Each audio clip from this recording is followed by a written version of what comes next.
Mimi binafsi naweza nikasema kwamba kweli leo mchezo wa leo tulikuwa nyumbani, unaelewa?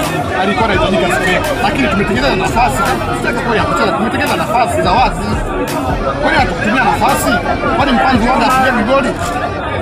Asipiga goli Mpanzu. Lakini ukizungumza kuhusiana na Mpanzu ni kama tangu msimu uanze, si yule Mpanzu ambaye tulizoea. Na ni kweli amedrop, lakini mimi na imani kwamba atakuwa sawa, umeelewa? Lakini leo nimekuambia ukifungwa utaongea vitu vingi sana, umeelewa? Mimi binafsi hapo kama kunioji kwenyewe utakuwa usinioji, lakini tutafanyaje? Ndio timu yangu pendwa, tutafanyaje? Umeelewa? Yaani wachezaji leo wamekosa umakini. Mwanzo wakati tunaingia niliongea kabisa, hii sio ndio cup, hii ni CAF Champions League, umeelewa? Hii sio CRDB Federation, hii ni CAF Champions League. Petro Atletico sio klabu ndogo. Petro Atletico wamefanya makubwa sana kwenye CAF Champions League, umeelewa? Hao wamemtoa Mamelodi kwao, umeelewa? Hao hawajaruhusu goli kwenye hatua ya makundi. Mechi 6 zile kwenye hatua ya makundi hawajafunga goli hata hili. Washakuweka rekodi hiyo. Nitaje timu gani ambayo imeweka rekodi hiyo? Wewe unaijua wewe. Simba hatujawahi kuweka, umeelewa? National hajawahi kuweka. Mimi sijajua kwenye rekodi ya National. Lakini wao washaweka kwenye hatua ya makundi, hawajaruhusu goli hata moja. Kwa hiyo timu sio ya kubeza, timu ilikuwa inacheza timu ya kiwango, umeelewa?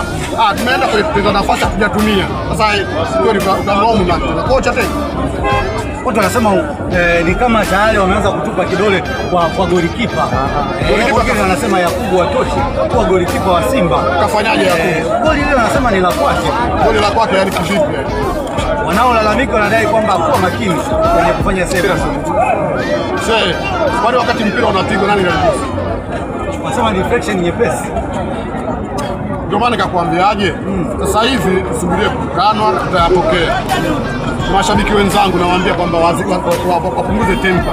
Unajua ukishafungwa kwenye mpira, kufungwa ukipoteza, unaweza ukatukana ukaongea maneno ya ajabu, umeelewa? Lakini mwisho wa siku hii ni football, umeelewa? Sheriff unajua kuna timu moja sio inatoka nchi gani, inatoka Sheriff unajua? Alimfunga Santiago Bernabeu ya Madrid, umeelewa? Iweje sisi Simba tujipange kwenye michezo inayokuja, bado michezo mitano. Sasa hivi sio wakati wa kutukanana, umeelewa? Kuna uhakika wa kuvuka tu robo finali? Iko wazi kabisa. Kwani hii ndio mara ya kwanza sisi tunapoteza kwenye mchezo wa kwanza? Kwa tushai kufanya hivyo tukampiga Vipers nje ndani. Kwa hiyo tujipange kwenye mchezo unaokuja. Hii nguvu moja ndio inahitajika. Kila mtu akiwa anapita njia yake hatuwezi kufika kule kwenye matarajio. Umeelewa? Leo mimi nakwambia hiyo liweke kabisa. Hiyo leo utasikia vitu vingi sana. Kaangalia hata kwenye simu yako. Utasikia vitu vingi sana kwenye mitandao. Watu watatukana kila aina ya kutukana. Hata wale walikuwa sasa hivi walikuwa kutukana kipindi kile. Sasa hivi watajirudi tena kutukana viongozi, kutukana wachezaji. Mimi nawaambia tujipange tu kwenye mchezo unaokuja. Leo tumepoteza. Tumuombe Mwenyezi Mungu atujalie kwamba michezo iliyobakia yote tufanye nini? Tufanye vizuri. Umeelewa? Ndio hicho. Bwana shukrani. Asante sana.